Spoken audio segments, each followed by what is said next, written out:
Al-Baqarah verse 24.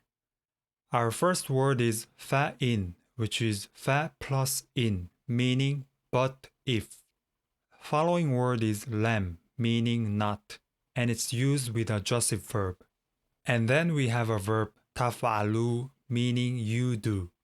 Ta prefix and u ending indicate to MP jussive conjugation. And jussive is being used here because of the conditional particle in the beginning.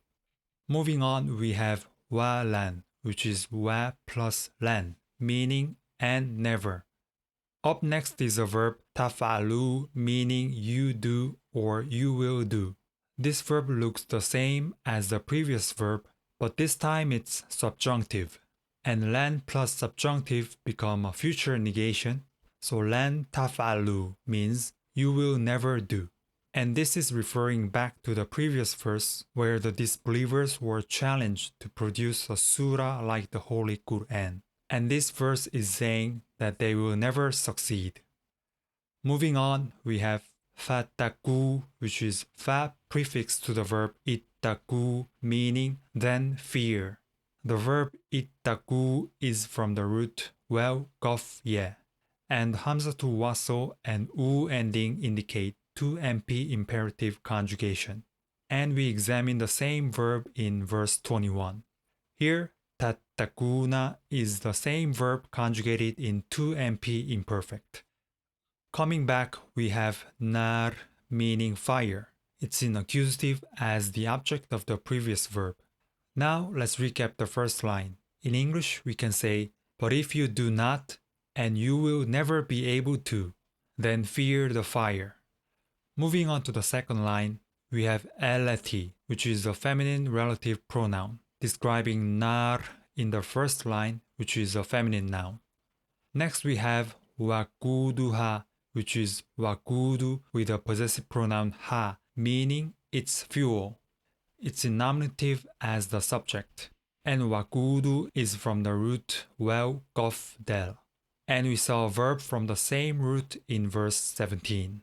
Here is teukodo, meaning to kindle, was from the same root.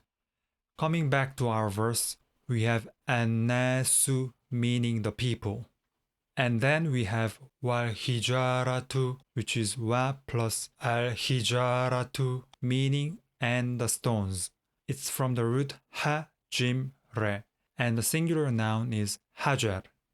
These two nouns are in nominative as the predicate for wakuduha, and to be verb is implied. But what is this pronoun ha referring to? It's referring back to the fire in the first line. So this whole thing is describing the fire. So we can say in English, the fire whose fuel is the people and stones. Moving on, we have oiddat from the root ein, del, which are doubled roots. The hamza prefix and u, i, a vowel pattern indicate form for passive verb, and ta suffix with sukun indicates 3fs conjugation, meaning it has been prepared.